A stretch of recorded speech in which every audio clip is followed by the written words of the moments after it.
ॐ गणनान् त्वा गणपतिगुं हवामहे कविं कवीनामुपमश्रवस्तमं ज्येष्ठराजं ब्रह्मणां ब्रह्मणस्पद आनशृण्वन्नोतिभिस्सीदसादनम् ॐ श्रीमहागणाधिपतये नमः। प्रणो देवी सरस्वती वाजेभिर्वाजनीवती धीनामवित्र्यवतु। श्रीमहासरस्वत्यै नमः। गुरुर्ब्रह्मा गुरुर्विष्णुर्गुरुर्देवो महेश्वरः गुरुस्साक्षात् परब्रह्म तस्मै श्रीगुरवे नमः। श्रीगुरुभ्यो नमः। हरिः ॐ। ॐ नमो भगवते रुद्राय। ॐ भद्रं कर्णेभिः शृणुयाम देवाः भद्रं पश्येमाक्षभिर्यजत्राः स्थिरैरङ्गैस्तुष्टुवागुंसस्तनूभिः व्यसेम देवहितैयदायुः स्वस्ति न इन्द्रो वृद्धश्रवाः स्वस्ति नः पूषा विश्ववेदाः स्वस्ति नस्तार्क्ष्यो अरिष्टनेमिः स्वस्ति नो बृहस्पतिर्ददातु। ॐ शान्तिः शान्तिः शान्तिः। भद्रं कर्णेभिः शृणुयाम देवाः भद्रं पश्येमाक्षभिर्यजत्राः स्थिरैरङ्गैस्तुष्टुवागुंसस्तनूभिः व्यसेम देवहितैयदायुः स्वस्ति न इन्द्रो वृद्धश्रवाः स्वस्ति नः पूषा विश्ववेदाः स्वस्ति नस्तार्क्ष्यो अरिष्टनेमिः स्वस्ति नो बृहस्पतिर्ददातु। आपमापामपः सर्वाः अस्मादस्मादितो मुतः अग्निर्वायुश्च सूर्यश्च सहसञ्चस्करद्धिया वायुवस्वारश्मिपतयः मरीच्यात्मानो अद्रुहः देवीर्भुवनसूवरीः पुत्रवत्वाय मे सुता महानाम्नीर्महामाणाः महसो महसस्वः देवी पर्जन्यसूवरीः पुत्रवत्वाय मे सुता अपासुष्णिमपारक्षः अपास्नुष्टिमपारगम् अपा आघ्रामपचावत्यम् अपदेवीरितोहिता वज्रं देवीरजिता गुच्छा भुवनं देवसूवरीः आदित्यानदितिं देवीं योनिनोर्ध्वमुदीशत शिवानः सन्थमा भवन्तु दिव्या आपवोषधयः सुमृडीका सरस्वती माते व्योमसन्दृशी स्मृतिप्रत्यक्षमह्रिह्यम् अनुमानश्चतुष्टयम् एतैरादित्यमण्डलं सर्वैरेव विदास्यते सूर्यो मरीचिमादत्ते सर्वस्माद्भुवनादधि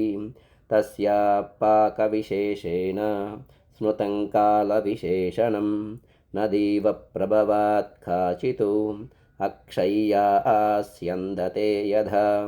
तान्नद्योऽभिसमायन्ति सोरुस्सती न निवर्तते एवं नानासमुत्थानाः कालाः संवत्सरगश्रिताः अनुशश्च महशश्च सर्वे समवयन्त्रितं सतैः सर्वैः समाविष्टः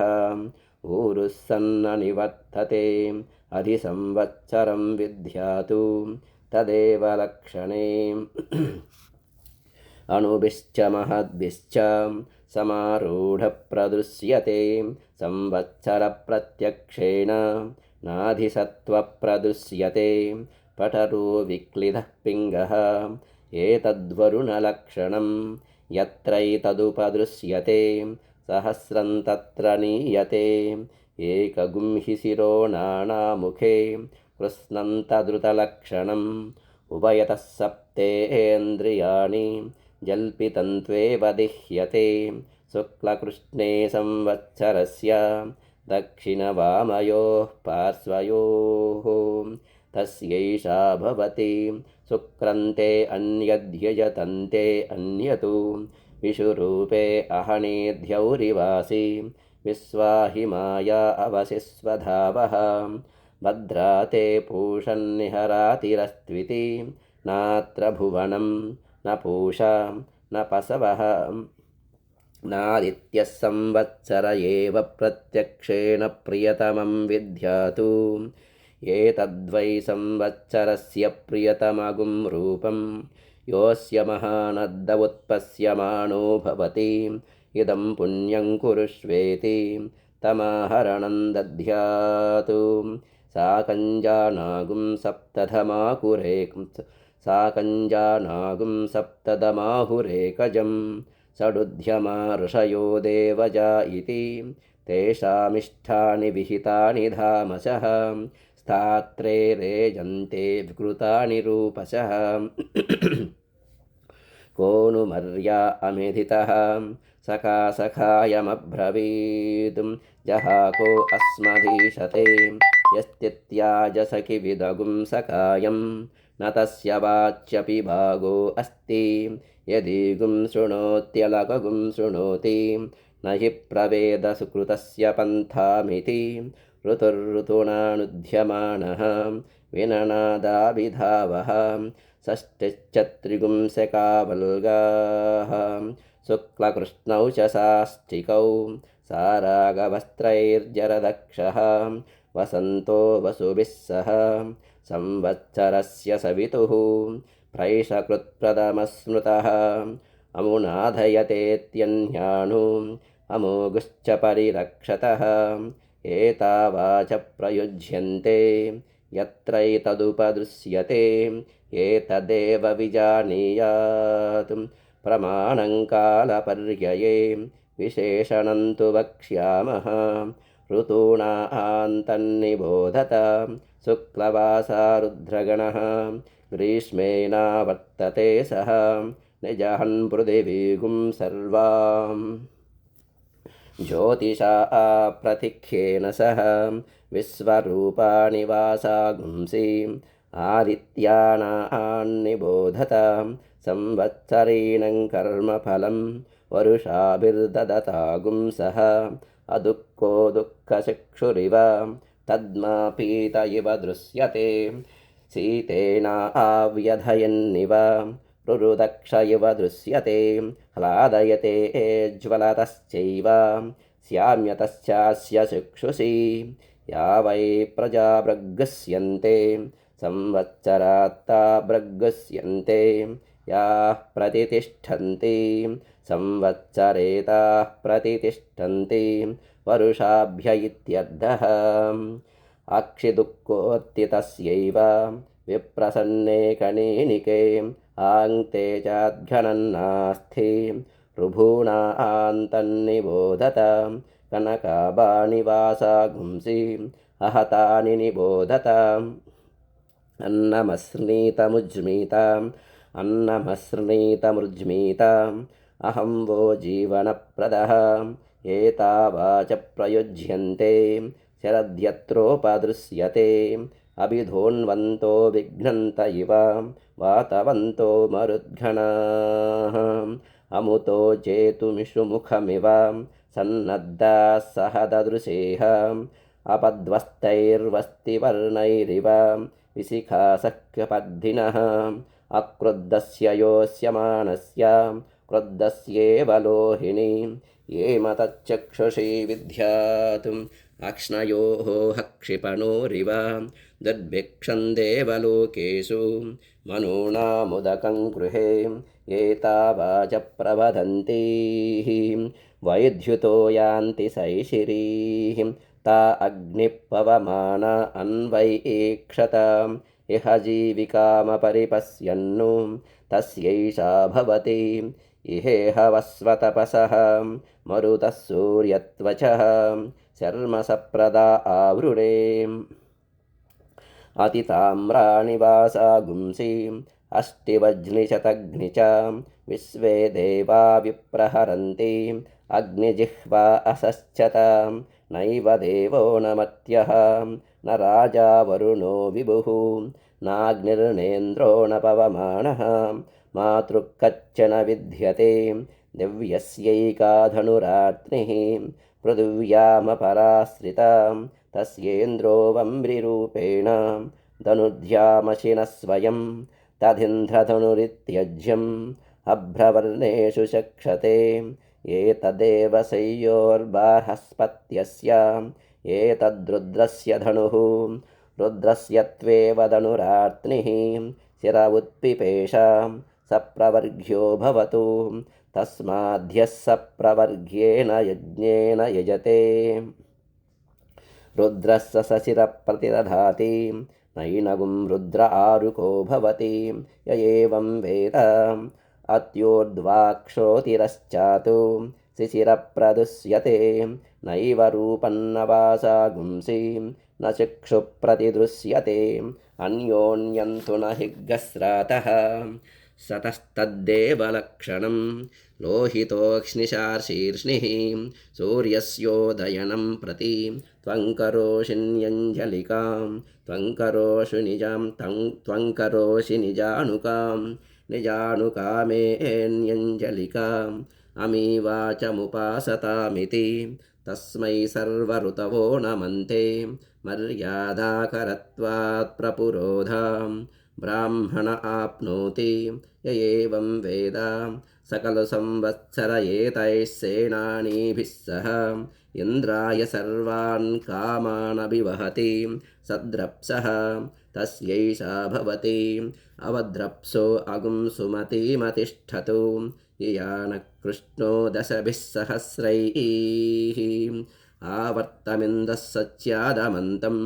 उपस्नुहितं नृमणामदध्रामिति एतयैवेन्द्रस्सलावृख्या सह असुरान् परिवृच्छति पृथिव्यगुं सुमति तामन्ववस्थितः संवत्सरो दिवञ्च नैवं विदुषाचार्यान्ते वासिनौ अन्योन्यस्मै द्रुह्यातां यो द्रुह्यति प्रस्यते स्वर्गाल्लोकात् युत्ऋतुमण्डलानि सूर्यमण्डलान्याख्यायिकाः अदवोर्ध्वगुंसनिर्वचनाः आरोगोभ्राजपटरपतङ्गः स्वर्णरो ज्योतिषीमान् विभासः ते अस्मै सर्वे दिवमातपन्ति ऊर्जन्दुहाना अनपस्फुरन्त इति कश्यपोऽष्टमः समहामेरुन्न जहाति तस्यैषा भवति यत्ते शिल्पं कश्यपरोचनावतु इन्द्रियावत्पुष्कलं चित्रभानु यस्मिन् सूर्या अर्पिता सप्तसाकं तस्मिन् राजानमधिविश्रयेममिति ते अस्मै सर्वे कश्यपा ज्योतिर्लभन्ते तान् सोमः कश्यपादधिनिद्धमति प्रस्ताकर्मकृतिवैवं प्राणो जीवानीन्द्रियजीवानि सप्तशीर्षण्या प्राणाः सूर्या इत्याचार्याः अपश्यमहमेदान् सप्तसूर्यानिति पञ्चकर्णो वास्यायनः सप्तकर्णश्च प्लाक्षिः आनुश्रविक एव नौ कश्यप इति उभौ वेदयिते न हि सेकुमिव महामेरुं गन्तुम् अपश्यमहमेधः सूर्यमण्डलं परिवर्तमानं गार्ह्यः प्राणत्रातः गच्छन्तमहामेरुम् एकञ्चाजहतं भ्राजपटरपतङ्गानिहने तिष्ठन्नातपन्ति तस्मादिह तप्त्रितपाः अमुत्रेतरे तस्मादिह तप्त्रितपाः तेषामेषा भवति सप्तसूर्यादिवमनुप्रविष्टाः तानन्वेति पतिभिर्दक्षिणावाणु ते अस्मै सर्वे घृतमातपन्ति ऊर्जन्तुहाना अनपस्फुरन्त इति सप्तद्विजः सूर्या इत्याचार्याः तेषामेषा भवति सप्तदिशो नाना सूर्याः सप्तहोताररुद्विजः देवा आदित्या ये सप्त तेभिः सोमाभिरक्षण इति तदप्याम्नायः दिग्भ्राजऋतून् करोति एतयैवावृता सहस्रसूर्यताया इति वैशम्पायनः तस्यैषा भवति यद्यावयन्द्रते शतगुं शतं भूमिः उत स्युः नत्वा वज्रिन्सहस्रगुं सूर्याः अनुनजातमष्टरोदसी इति नानालिङ्गत्वार्दूनान्नानासूर्यत्वम् अष्टौ तु व्यवसिता इति सूर्यमण्डलान्यष्ठातवोर्ध्वं तेषामेषा भवति चित्रं देवानामुदगादनीकं चक्षुर्मित्रस्य वरुणस्याग्नेः आप्राध्या वा पृथिवी अन्तरिक्षं सूर्य आत्मा जगतस्तस्तु षश्चेति वेदमभ्रन्निविशते क्वायगुं संवत्सरोमिदः क्वाह क्वेयं देवरात्रि क्व मासा ऋतवस्रिताः अर्धमासा मुहूर्ताः निमेषास्तुष्ट्रिभिः सह क्वेमा आपो निविशन्ते यदीतो यान्ति सम्प्रति काला अप्सु निविशन्ते आपः सूर्ये समाहिताः अभ्राण्यपप्रपद्यन्ते विद्युः सूर्ये समाहिता अनवर्णे इमे भूमि ययञ्चासौ चरोदसी किग्गस्विदत्रान्तरा भूतं ये नेमे विद्रुते उभे विष्णुना विद्रुते भूमि इति वत्सस्य वेदना इरावती धेनुमतिः भूतं सूयवसिनी मनुषेदसस्ये व्यष्टब्नाद्रोदसी विष्णवेते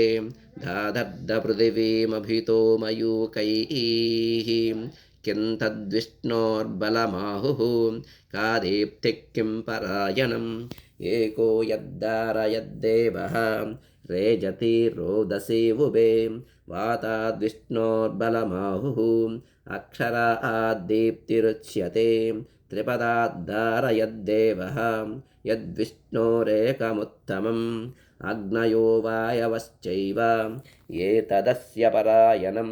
पृच्छामि त्वा परं मृत्युम् अवमं मध्यमं चतुं लोकं च पुण्यपापानाम् एतत् पृच्छामि सम्प्रति अमुमाहुः परं मृत्युं पवमानं तु मध्यमम् अग्निरेवावमो मृत्युः चन्द्रमा आश्चतुरुच्यते अनाभोगाः परं मृत्युं पापाः संयन्ति सर्वदा आभोगास्त्वेव संयन्ति यत्र पुण्यकृतो जनाः ततो मध्यममायन्ति चतुमग्निं च सम्प्रति पृच्छामि त्वा पापकृतः यत्र यातयते यमः त्वन्नस्तद्ब्रह्मन् प्रब्रूहि यदि वेत्तासतो गृहान् कस्यपादुदिताः सूर्याः पापान्निर्घ्नन्ति सर्वदा रोदस्योरन्तर्देशेषु तत्रन्यस्यन्ते वासवैः ते शरीरा प्रपद्यन्ते यदा पुण्यस्य कर्मणः अपान्यपादकेशासः तत्र ते योनिजा जनाः मृत्वा पुनर्मृत्युमापद्यन्ते अध्यमाना स्वकर्मभिः असातिकाः कृमय इव ततः पूयन्ते वासवैः अपैतं मृत्युञ्जयति य एवं वेद सकल्वैवं विद्ब्राह्मणः दीर्घश्रुत्तमो भवति कस्य पश्यातिथिः सिद्धगमनः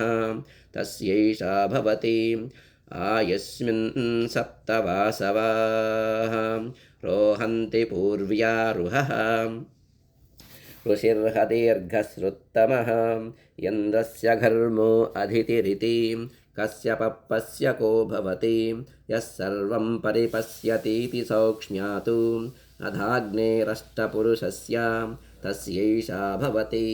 अग्नेनय सुपधाराये अस्मान् विश्वानि देववयुनानि विद्वान्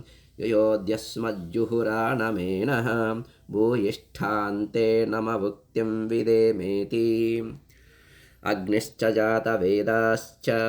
सहोजा अजिरा प्रभुः वैश्वानरो नर्यापाश्च पङ्क्तिरादाश्च सप्तमः विसर्पेवास्तमोऽग्नीनाम् एतेष्ठौ वसवः क्षिता इति यदद्वेवाग्नेरश्चिर्वर्णविशेषाः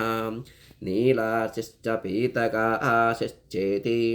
अदवायोरेकादशपुरुषस्यैकादशस्त्रीकस्यां प्रभ्राजमाणा व्यवदाताः याश्च वासुकि वैद्युताः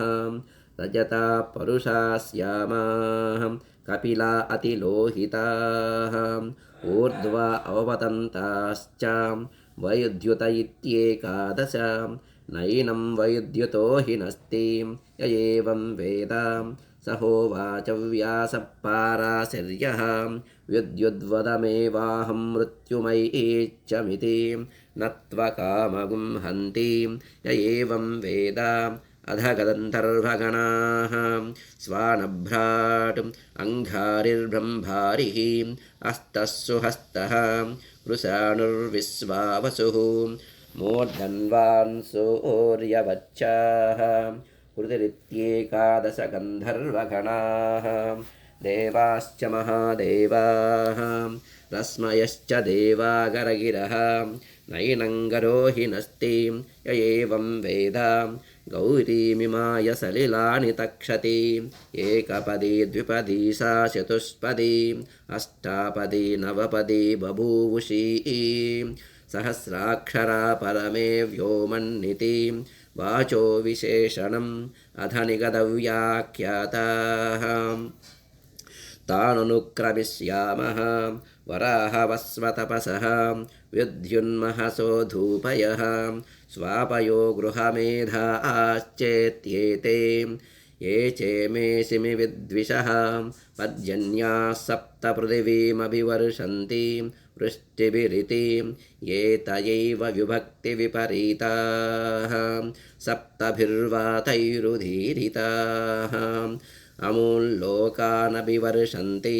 तेषामेषा भवति समानमेतदुदकम् उच्चैत्यवचाहभिः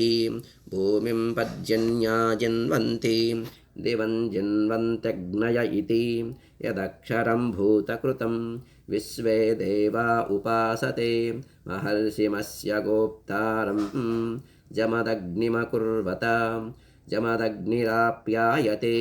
छन्दोभिश्चतुरुत्तरैः राज्ञः सोमस्य तृप्तासः ब्रह्मणा वीर्यावता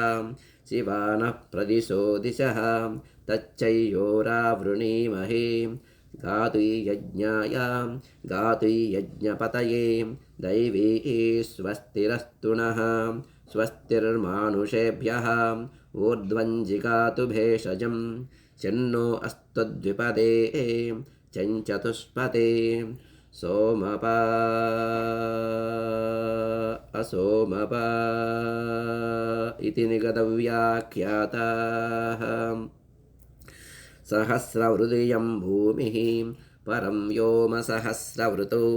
अश्विना बुज्यूणा सत्यां विश्वस्य जगतस्पति जाया भूमिः पतिर्व्योमा मिथुनन्ता अतुर्यतुः पुत्रो बृहस्पतिरुद्रः सरमा इति स्त्रीपुमं शुक्रं वा मन्यद्यजतं वा मन्यतु विषुरूपे अहनेद्यौरिवस्थः विश्वाहि माया अवदस्वदावन्तौ भद्रा वा आं पूषणा विहरातिरस्तु वासात्यौ चित्रौ जगतो निदानौ द्या वा भूमि शरदः सगुं सखायौ तावस्विनारासभा आस्वाहवं मे सुबस्पति आगतगुं सूर्यया सह जुग्रोहभुज्युमस्विनोदमेघे रयिन्न कश्चिन्ममृवाम् अवाहाः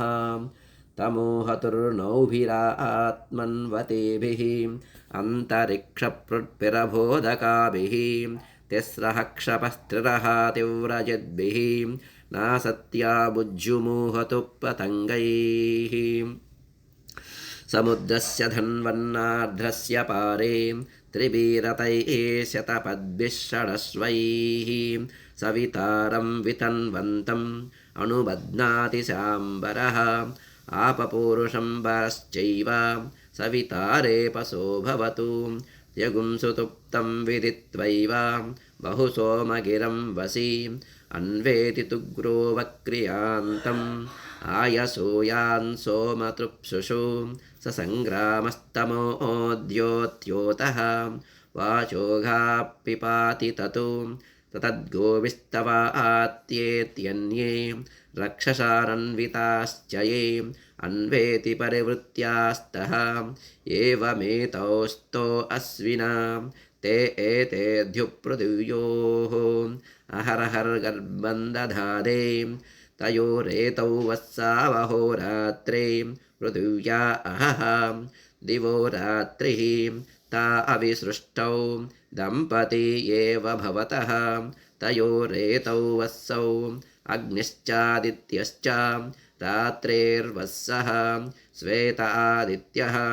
अन्योऽग्निः ताम्रो अरुणः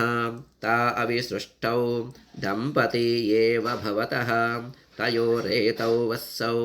पुत्रश्च वैद्युतश्च अग्निर्रुद्रः वैद्युत आदित्यस्य ता अविसृष्टौ दम्पती एव भवतः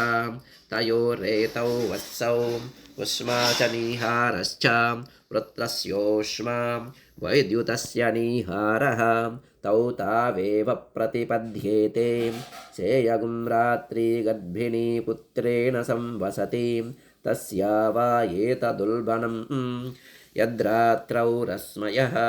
यदा गोर्गर्भिण्या उल्बणं एवमेतस्या उल्बणं प्रजयिष्णुप्रजया च पशुभिश्च भवति य एवं वेद एतमुद्यन्तमपि यन्तं चेति आदित्यपुण्यस्य वत्सः अथ पवित्राङ्गिरसः पवित्रवन्तः परिवाजमासते पितैषां प्रत्नो अभिरक्षति व्रतं महःसमुद्रं वरुणस्तिरो दधे धीरा इच्छे कुरुद्धनुरेश्वारभं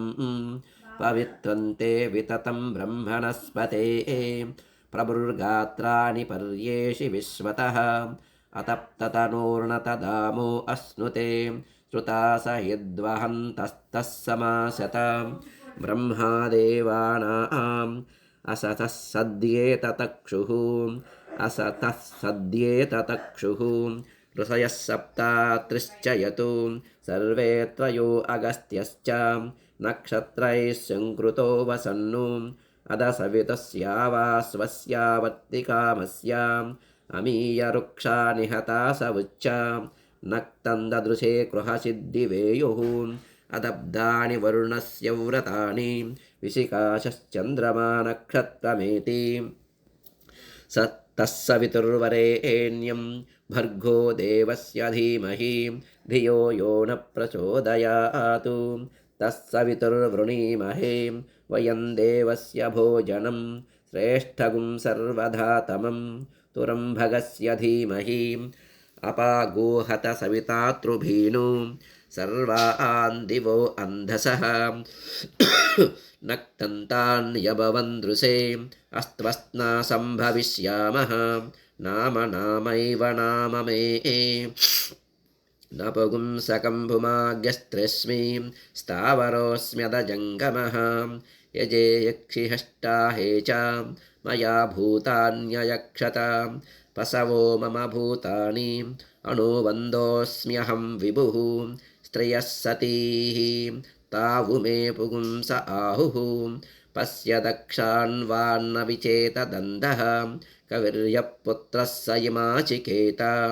यस्ताविजानाः सवितुः पिता स तु अन्धो मणिमविन्दतु तमनङ्गुलिरावयतु अग्रीव प्रत्यमुञ्चतु तमजिह्वा असश्चत ऊर्ध्वमूलमवाक्चाकं वृक्षय्यो वेद सम्प्रति न स जातु जनश्रद्धध्यातु मृत्युर्मामारयादितिः अशितगुं रुदितं गीतं वीणापनवलासितं मृतं जीवं च यत्किञ्चित् अङ्गानि स्नेव विद्धि तत् अतृष्यगुस्तृष्य ध्यायतु अस्माज्जाता मे विधूचरन्नु पुत्रो निरृत्या वै देहः अचेतायश्च चेतनः सतं मणिमविन्दतु सोऽनङ्गुलिरावयतु सोऽग्रीवप्रत्यमुञ्चतु सोऽजिह्वो असश्चत नैतमृषिं विदित्वा नगरं प्रविशेतु यदि प्रविशेतु विदौ चरित्वा प्रविशेतु तत्सम्भवस्यौरतम् आतमग्नेरथं तिष्ठ एकाश्वमेकयोजनम् एकचक्रमेकदूरं वा तद्राजिगतिं विभो नरिष्यति नौ यधते नास्याक्षो यातु सज्जति यच्वेतान् रोहितागुश्चाग्नेः तदे युक्त्वादितिष्ठति एकया च दशभिश्च स्वभूते द्वाभ्यामिष्टये विगुंसत्या च त्रिशभिश्च वहसे त्रिगुंसता च न यद्भिर्वाय विहता विमुञ्च आतनुष्व प्रतनुष्व उद्धमाधमसन्धमा आदित्ये चन्द्रवर्णानां गर्भमा देहि यः पुमान् इतः सिक्तगुं सूर्यगतं चन्द्रमसेरसङ्कृधि वारादञ्जनयाग्रेऽग्निं य एको रुद्र उच्यते असङ्ख्याता सहस्राणि स्मर्यते न च दृश्यते एवमेतन्निबोधत आमन्द्रैरिन्द्रहरिभिः याहि मयूररोमभिः मात्वा केचिन्निये मुरिन्नपासिनः तदन्वेवता इहि मामन्द्रैरिन्द्रहरिभिः यामि मयूररोमभिः मामा केचिन्निये मुरिन्नपासिनः निधन्वेवताम् इमीम् अनुभिश्च महद्भिश्च निगृह्वैरसमायुतैः कालैर्हरित्वमापन्नैः इन्द्रायाहि सहस्रयुकु अग्निर्विभ्राष्टिवसनः वायुस्वेतसिकदृकः संवत्सरो विषुवर्णैः नित्यास्तेऽनुचरास्तव सुब्रह्मण्योगुं सुब्रह्मण्योगुं सुब्रह्मण्यो इन्द्रागच्छ हरिव आगच्छ मेधातिथेः मेषवृषणस्वस्य मेने गौरावस्कन्दिन्नहल्यायै जारां कौशिकब्राह्मणगौतमब्रुवाणाम् अरुणास्वा इहागताः वसवपृथिवीक्षितः अष्टौ दिग्वाससोऽग्नयः अग्निश्च जातवेदाश्चेत्येते ताम्रास्वास्ताम्ररदाः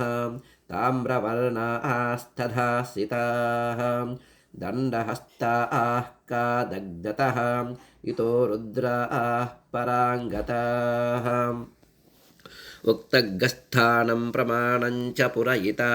बृहस्पतिश्च सविता च विश्वरूपैरिहागतां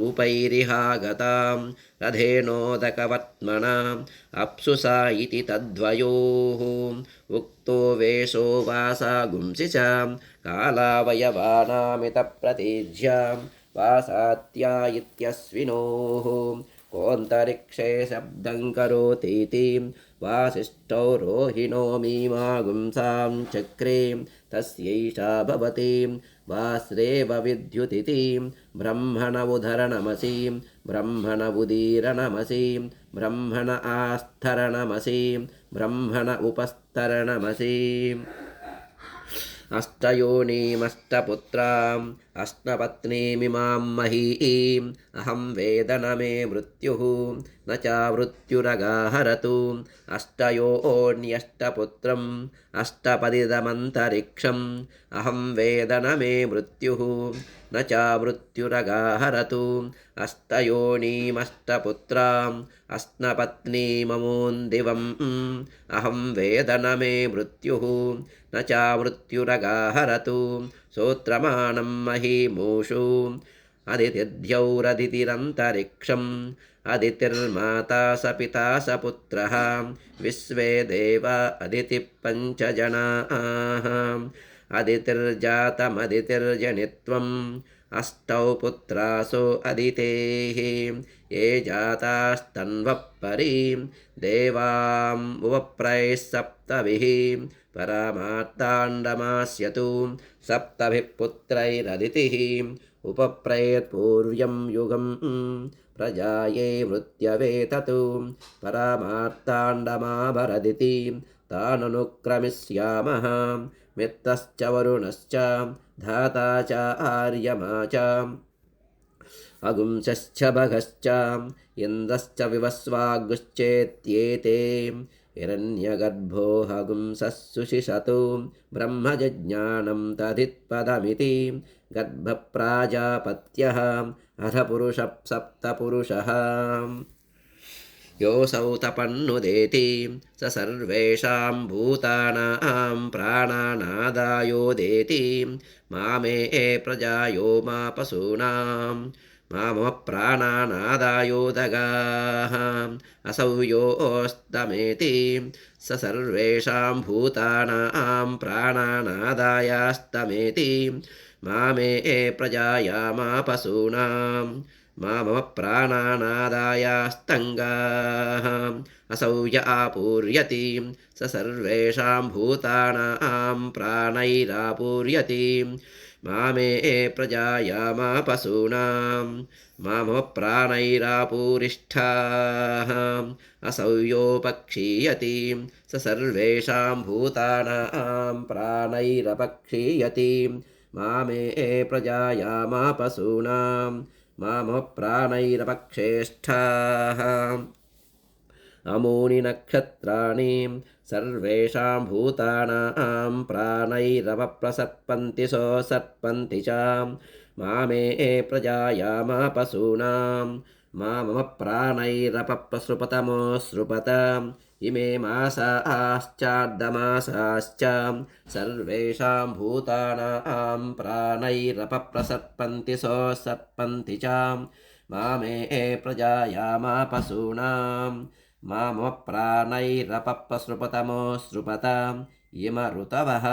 सर्वेषां भूतानां प्राणैरपप्रसर्पन्ति सोऽसर्पन्ति च मामे प्रजाया मा पशूनां मा मम प्राणैरपप्रसृपतमोऽसृपत अयगुं संवत्सरः सर्वेषां भूतानां प्राणैरपप्रसर्पति सोऽसर्पति च मामे प्रजाया मा पशूनां मा मम प्राणैरपप्रसृपमोऽसृप इदमहः सर्वेषां भूतानां प्राणैरपप्रसर्पति सोऽसर्पति च मामे प्रजाया मा पशूनां मा मम प्राणैरपप्रसृपमोऽसृप इयगुं रात्रिः सर्वेषां भूतानां प्राणैरपप्रसर्पति सोऽसर्पति च मामे प्रजाया मा पशूनां मा मम प्राणैरपप्रसृपमोऽसृप ॐ भूर्भुवस्सुवः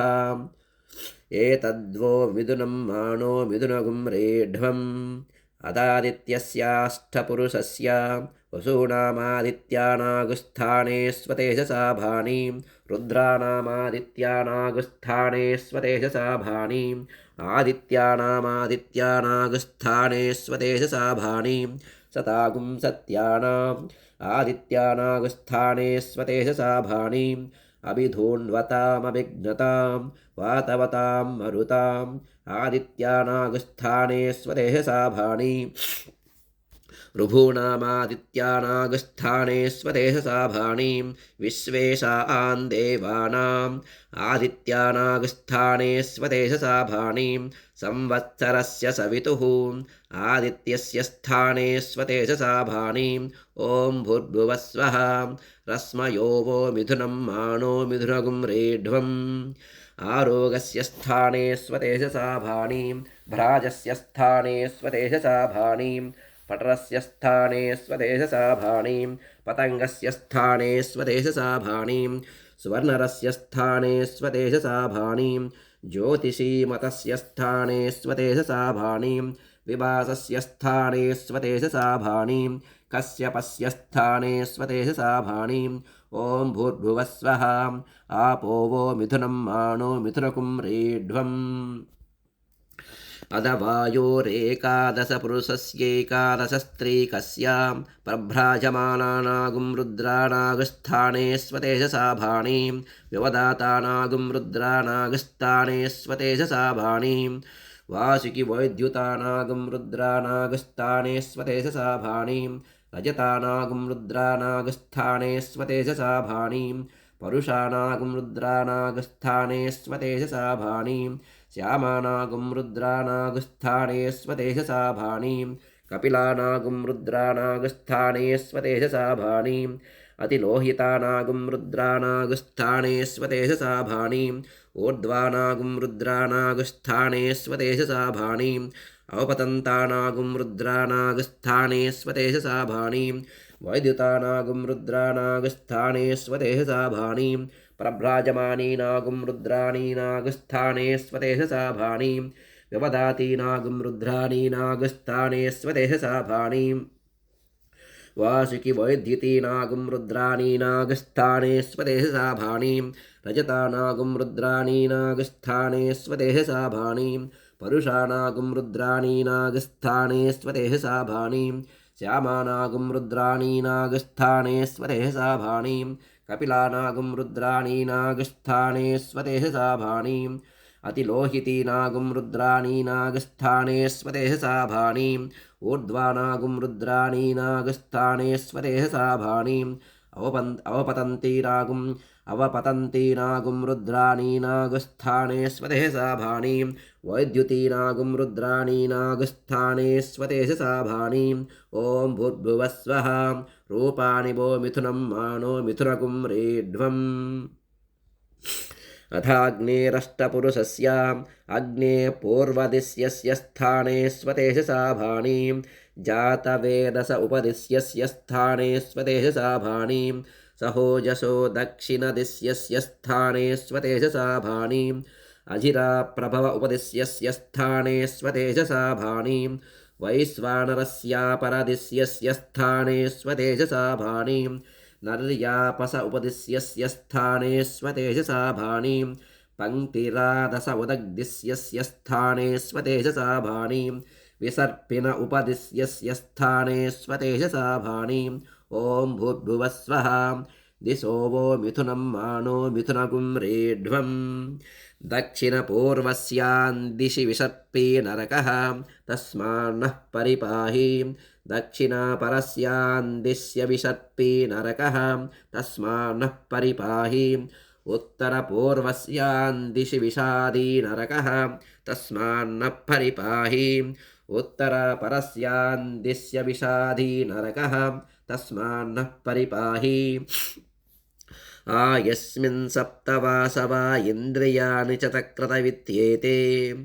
इन्द्रघोषावो वसुभिः पुरस्तादुपधदतां मनोजवसो वप्युत्तुभिर्दक्षिणत उपधदतां प्रचेतावो रुद्रैः पश्चादुपदधतां विश्वकर्माव आदित्यैरुत्तरत उपधदतां त्वष्टावो रूपैरुपरिष्टादुपधदतां संज्ञानं वः पश्चादितीम् आदित्यः सर्वोऽग्निपृथिव्यां वायुरन्तरिक्षे सूर्यो दिवीं चन्द्रमादिक्षु नक्षत्राणि स्वलोके एवा ह्यग्ने एवा हि वायो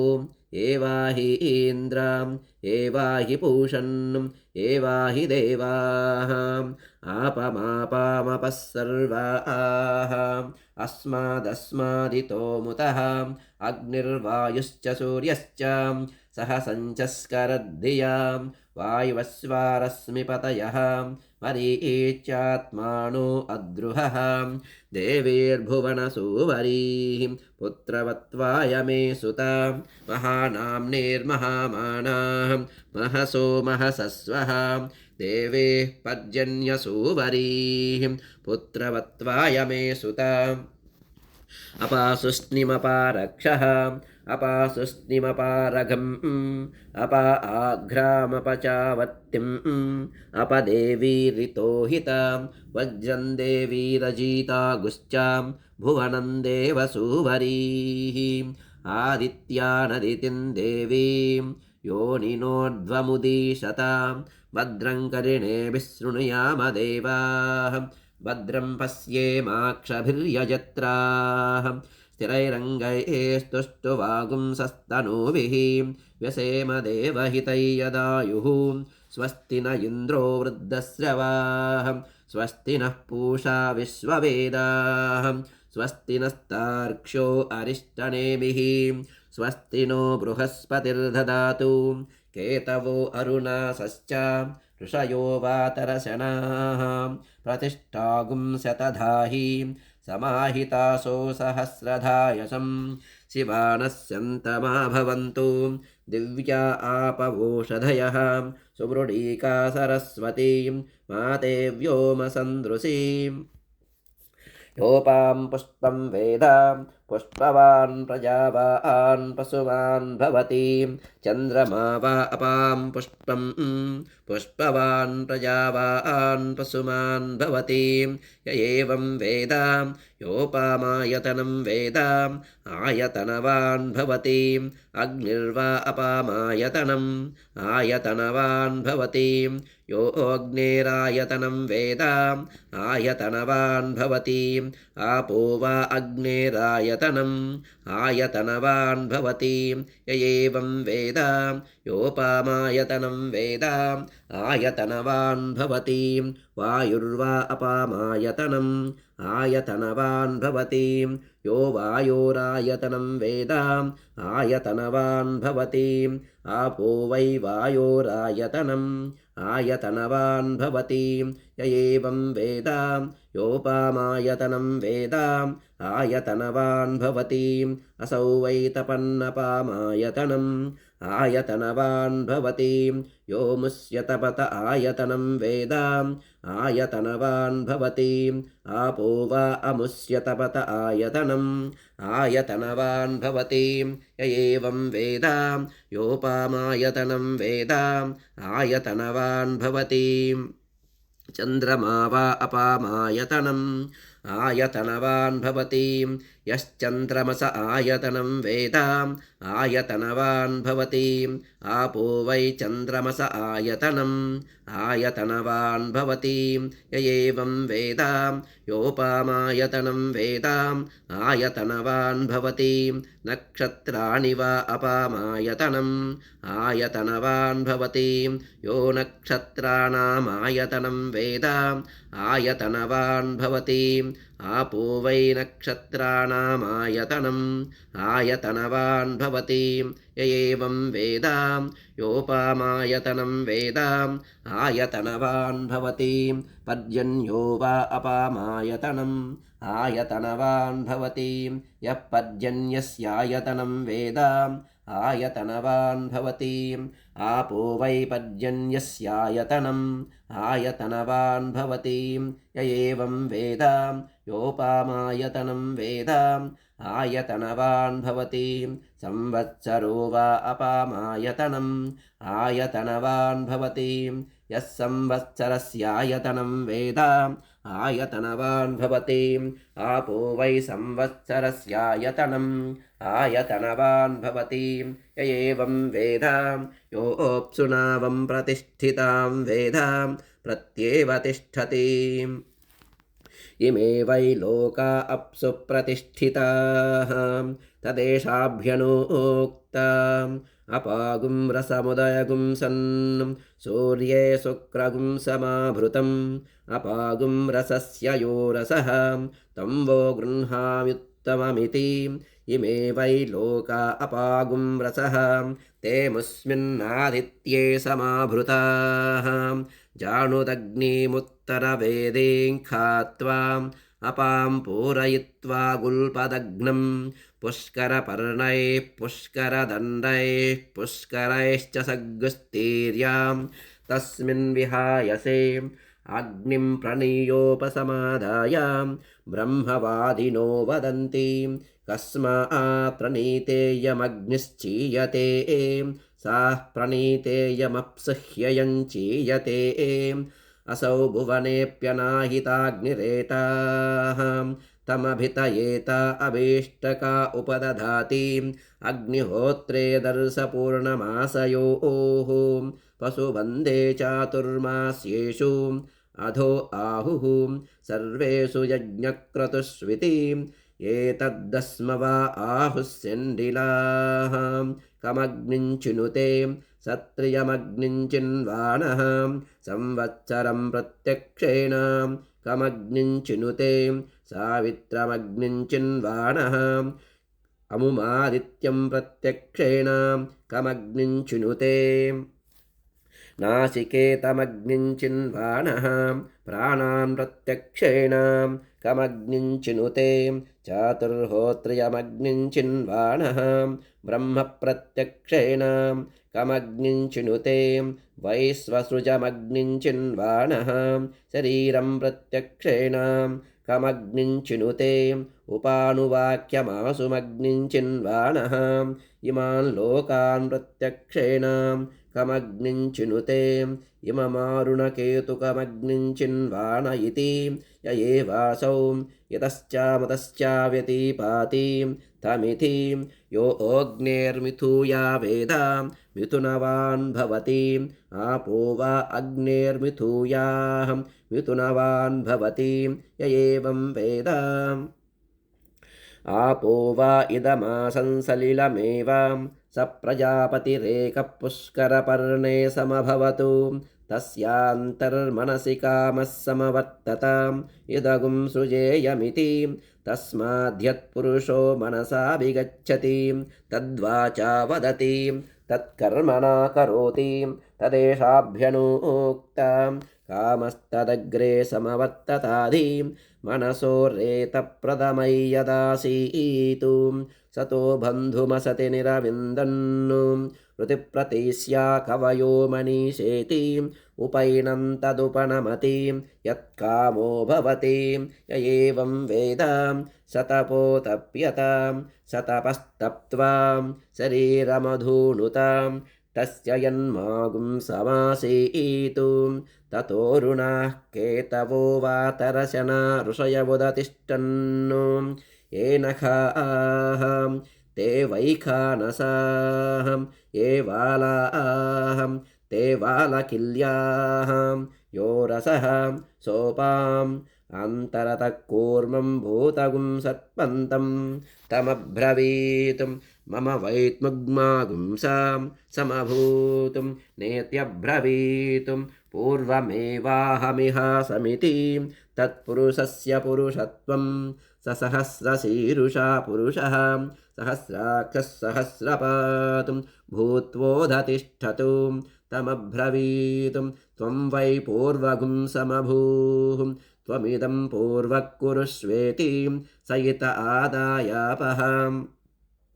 अञ्जलिना पुरस्तादुपदधातु एवाह्येवेति तत आदित्यवुदतिष्ठतु सा प्राचीदिकूम् अदारुणकेतुर्दक्षिणत उपादधातु एवाह्यग्न इति ततो वा अग्निरुदतिष्ठतु सा दक्षिणादिकूम् अदारुणकेतुः पश्चादुपादधातु एवाहि वायो इति ततो वायुरुदतिष्ठतु सा प्रतीचीदिकूम् अदारुणकेतुरुत्तरत उपादधातु एवाहीन्द्रेति ततो वा इन्द्रवुदतिष्ठतु सोदीचीदिकूम् अदारुणकेतुर्मध्य उपादधातु एवाहि पूषन्निति ततो वै पूषोदतिष्ठतु सेयन्दिकूम् अधारुणकेतुरुपरिष्टादुपादधातु एवाहि देव इति ततो देवमनुष्याः पितरः गन्धर्वाप्सरसश्चोदतिष्ठन्नु सोर्ध्वादिकूं या विप्रुषो विपरापतन्नु ताभ्योऽसुरारक्षागुंसि पिशाचाश्चोदतिष्ठन्नु तस्मात्ते पराभवन् विप्रुड्बोहिते समभवन् तदेशाभ्यनुक्ता आपोहयद्बृहतीर्गर्भमायन्नो दक्षं दधाना जनयन्ते स्वयंभुम् तत इमेऽद्य सृज्यन्त सर्गाः अद्भ्यो वा इदगुं समभूः तस्मादिदगुं सर्वं ब्रह्म स्वयं विति तस्मादिदगुं सर्वगुं शिथिलमिव ध्रुवमिवाभवतु प्रजापतिर्वावततु आत्मनात्मानं विदाय तदेवानुप्राविशतु तदेशाभ्यणोक्तां विधाय लोकान् विधाय भूतानि विधाय सर्वाः प्रदिशो दिशश्च प्रजापतिप्रथमजारुतस्याम् आत्मनात्मानमभिसंविवेशेति सर्वमेवेदमाप्त्वा सर्वमवरुद्ध्यां तदेवानुप्रविशति य एवं वेद चतुष्टय्य आपो गृह्णाति चत्वारि वा अपागुं रूपाणि मेघो विद्युतो स्तनयुत्नुर्वृष्टिः तान् वेवावरुन्धे आतपतिवर्ष्या गृह्णाति ताः पुरस्तादुपदधाति एता वै ब्रह्मवच्चस्या आपः मुखत एव ब्रह्मवच्चसमवरुन्धे तस्मान्मुखतो ब्रह्मवच्चसितरः कोऽप्या गृह्णाति ता दक्षिणत उपदधाति एता वै तेजस्विनीरापः तेज एवास्य दक्षिणतो दधाति तस्माद्दक्षिणोर्धस्तेजस्वितरः स्थावरा गृह्णाति ताः पश्चादुपदधाति प्रतिष्ठिता वै स्थावराः पश्चादेव प्रतितिष्ठति वहन्तिर्गृह्णाति ता उत्तरत उपदधाति ओजसा वा एता वहन्तिरिवोद्गतिरिव आकूजतिरिव धावन्तीः ओज एवास्योत्तरतो ददाति तस्मादुत्तरोद्धवोजस्वितरः सम्भार्या गृह्णाति ता मध्य उपदधाति इयं वै सम्भार्याः अस्यामेव प्रतितिष्ठति पल्वल्या गृह्णाति ता उपरिष्टादुपादधाति असौ वै पल्वल्याः अमुष्यामेव प्रतितिष्ठति दिक्षुपदधाति दिक्षु वा आपः अन्नं वा आपः अद्भ्यो वा अन्नं जायते यदेवाद्योऽन्नं जायते तदवरुन्धे तं वा एतमरुणा केतवो वा तरशना ऋषयो चिन्वन्नु तस्मादारुणकेतुकः तदेशाभ्यनोक्तां केतवो अरुणासश्च ऋषयो वातरसनाः प्रतिष्ठागुं शतधाहि समाहितासो सहस्रधाय समिति शतशश्चैव सहस्रशश्च प्रतितिष्ठति य एतमग्निं चिनुते य विचैनमेवं वेद जानुदग्निमुत्तरवेदें खात्वा अपां पूरयति अपागुं सर्वत्वायां पुष्करपर्णगुं रुक्मं पुरुषमित्युपदधाति तपो वै पुष्करपर्णं सत्यगुं रुक्मः अमृतं पुरुषः एतावद्वा वा अस्ति यावदेततु यावदेवास्ति तदवरुन्धे कूर्ममुपदधाति अपामेवमेदमवरुन्धे अदो स्वर्गस्य लोकस्य समष्ट्यै आपमापामपः सर्वाः अस्मादस्मादितो मुतः अग्निर्वायुश्च सूर्यश्च सह सञ्चस्करद्धिया इति वायुवस्वारश्मिपतयः लोकं पृणच्छद्रं पृणां यास्तिस्रः परमजाः इन्द्रघोषावो वसुभिरेवाह्येवेति पञ्चशतय उपदधाति पाङ्क्तोऽग्निः यावानेवाग्निः तञ्चिनुते लोकं पृणया द्वितीयामुपदधाति पञ्चपदा वै विराटु तस्या वा इयं पादः अन्तरिक्षं पादः द्यौः पादः दिशः पादः परोरजाः पादः विराज्येव प्रतितिष्ठति य एतमग्निं चिनुते य उचैनमेवं वेद अग्निं प्रणीयोपसमाधाय तमभितयेता अभीष्टका उपदधाति अग्निहोत्रे दर्शपूर्णमासयोः पशुबन्धे चातुर्मास्येषु अदो आहुः सर्वेषु यज्ञक्रतुस्वितिम् अदहस्माहारुणस्वायम्भुवः सावित्रः सर्वोऽग्निरित्यननुषङ्गं मन्यामहे नानावा एतेषां वीर्याणि कमग्निञ्चिनुते सत्रियमग्निञ्चिन्वाणः कमग्निञ्चिनुते सावित्रमग्निञ्चिन्वाणः कमग्निञ्चिनुते नासिकेतमग्निञ्चिन्वाणः कमग्निञ्चिनुते चातुर्होत्रियमग्निञ्चिन्वाणः कमग्निञ्चिनुते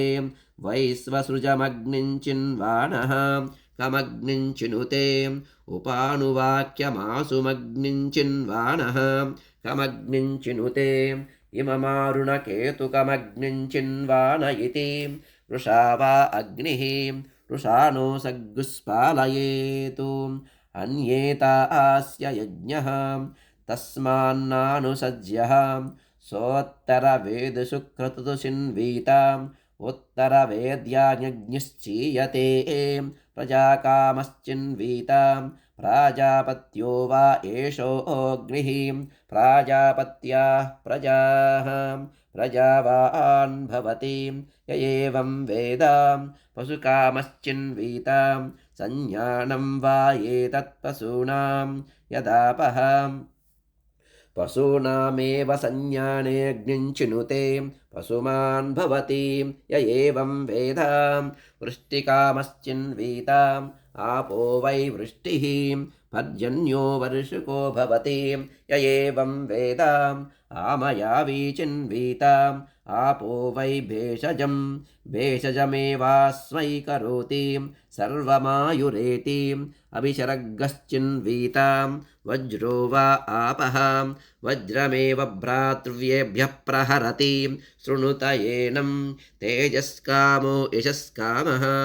ब्रह्मवच्चसकामस्वर्गकामश्चिन्वीताम् एतावद्वा वा आस्ति यावदेततु यावदेवास्ति तदवरुन्धे तस्यैतद्व्रतं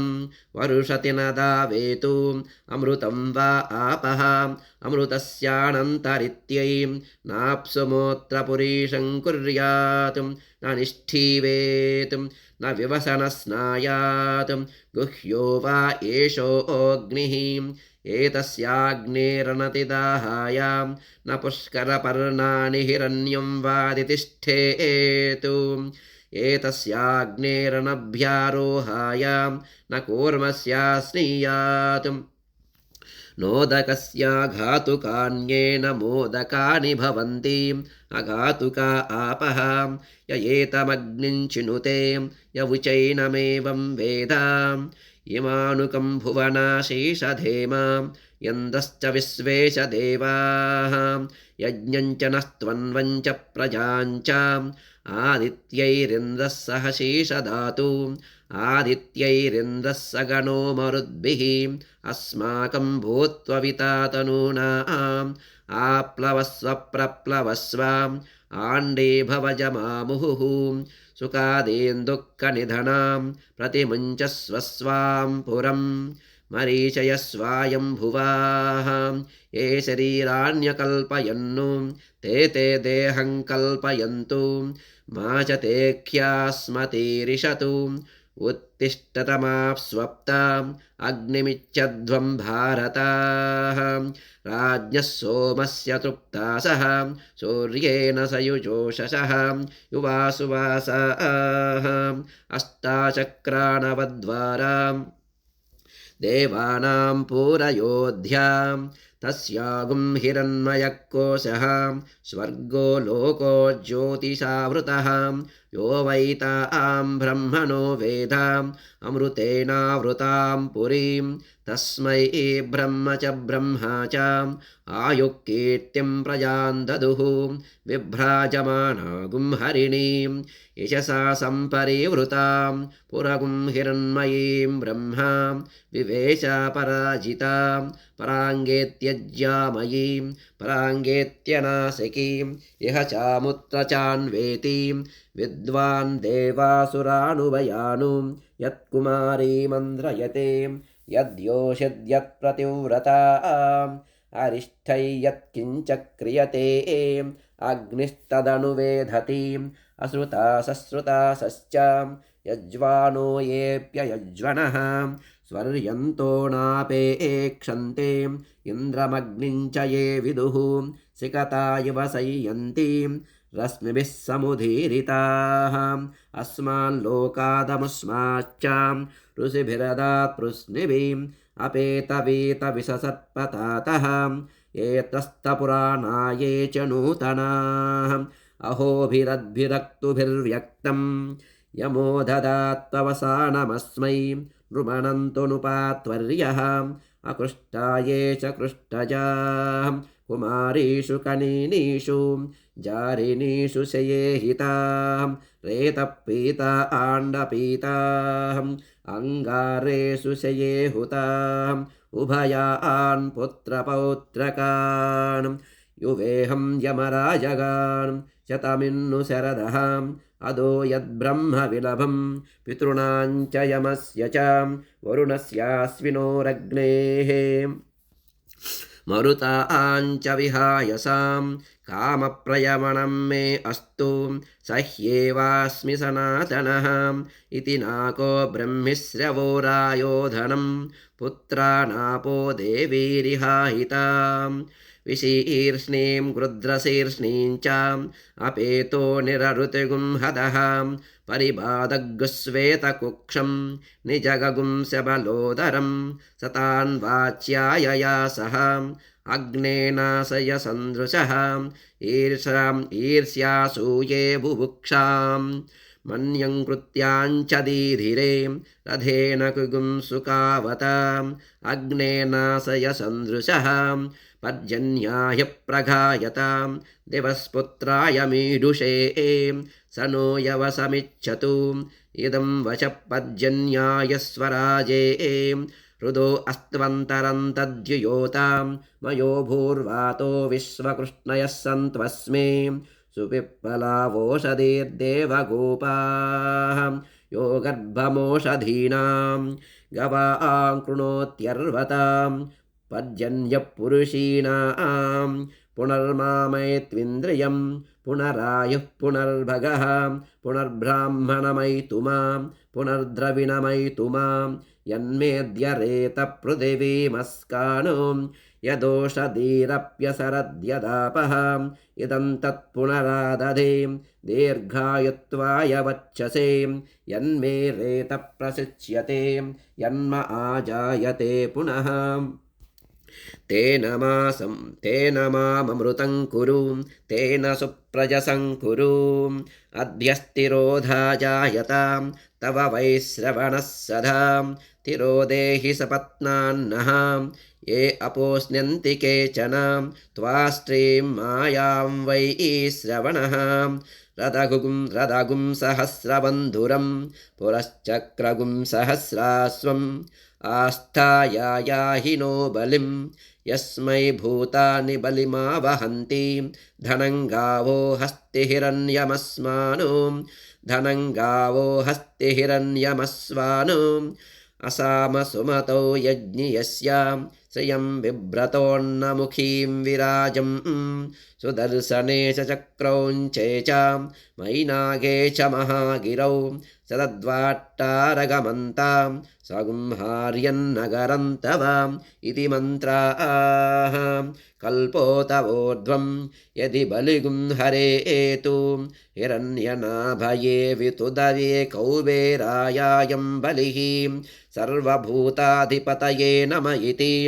अदबलिगुं हृत्वोपतिष्ठेत क्षत्रं क्षत्रं वै श्रवणः ब्राह्मणा वयग्गस्मः नमस्ते अस्तु मामाहिगुंसीः अस्मात् प्रविश्यान्नमद्दीतिम् अततमग्निमादधीतां यस्मिन्नेतत्कर्म प्रयुञ्जीतां तिरोदाभूः तिरोधा भुवः तिरोधा स्वः तिरोधा भूर्भुवः स्वः सर्वेषां लोकानामाधिपत्ये सीदेति अततमग्निमिन्दीताम् यस्मिन्नेतत्कर्म प्रयुञ्जीतां तिरोधा भूः स्वाहा तिरोधा भुवः स्वाहा तिरोधा स्वः स्वाहा तिरोधा भूर्भुवः स्वः स्वाहा यस्मिन्नस्य काले सर्वा आहुतिर्हूता भवेयुः अभिब्राह्मणमुखीनां तस्मिन्नह्नः काले प्रयुञ्जीतां परः सुप्तजनाद्वेपि मास्म प्रमाद्यन्तमाध्यापयेतु सर्वार्धाः सिद्ध्यन्ते य एवं वेद क्षुध्यन्निदमजानतां सर्वार्धा न सिद्ध्यन्ते यस्ते विघातुको भ्राता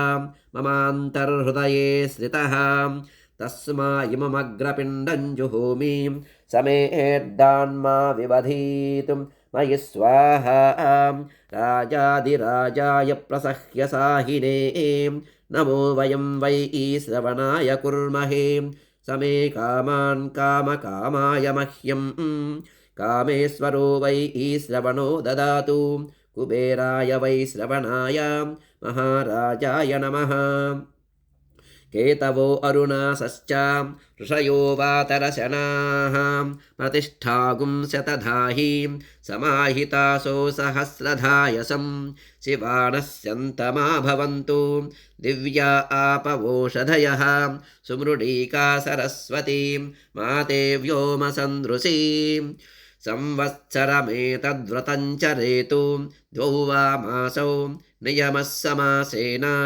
तस्मिन्नियमविशेषाः त्रिसवणमुदकोपस्पर्शी चतुर्दकालपाणभक्षस्यातु अहरहर्वा वैक्षमस्नीयातु औदुम्बरेभिः समिग्धिरग्निं परिचरेतु औदुम्बरेभिः समिद्भिरग्निं परिचरेतु पुनर्मामयत्विन्द्रियमित्येतेनानुवाकेन उद्धृतपरिपूताभिरद्भिः कार्यं कुर्वीताम् असञ्चयवान् अग्नये वायवे सूर्याय ब्रह्मणे प्रजापतये चन्द्रमसे नक्षत्रेभ्यः ऋतुभ्यः संवत्सराय वरुणायारुणायेति व्रतहोमाः प्रवर्ग्यवदादेशः अरुणाख्याण्डऋषयः अरण्ये धीरन् भद्रं करिणेभिरिदित्वे जपित्वा महानाम्नीभिरुदकगुं सग्गस्पर्श्यां तमाचार्यो दध्यात् शिवानस्यन्तमेत्योषधीरा लभते सुमृडीकेति भूमिं एवमपवर्गे धेनुर्दक्षिणां कगुं संवासक्षक्षौमम् अन्यद्वा शुक्लं यथा शक्तिवा एवग्स्वाध्यायधर्मेण अरण्ये धीयीतां तपस्वी पुण्यो भवति तपस्वी पुण्यो भवति तपस्वी पुण्यो भवति तपस्वी पुण्यो भवति तपस्वी पुण्यो भवति तपस्वी पुण्यो भवति ॐ भद्रं कर्णेभिः शृणुयाम देवाः भद्रं पश्येमाक्षभिर्यजत्राः स्थिरैरङ्गैस्तुष्टुवागुंसस्तनूभिः व्यसेम देवहितैयदायुः स्वस्ति न इन्द्रो वृद्धश्रवाः स्वस्ति नः पूषा विश्ववेदाः स्वस्ति नस्तार्क्ष्यो अरिष्टनेमिः स्वस्ति नो बृहस्पतिर्दधातु ॐ शान्तिः शान्तिः शान्तिः हरिः ॐ।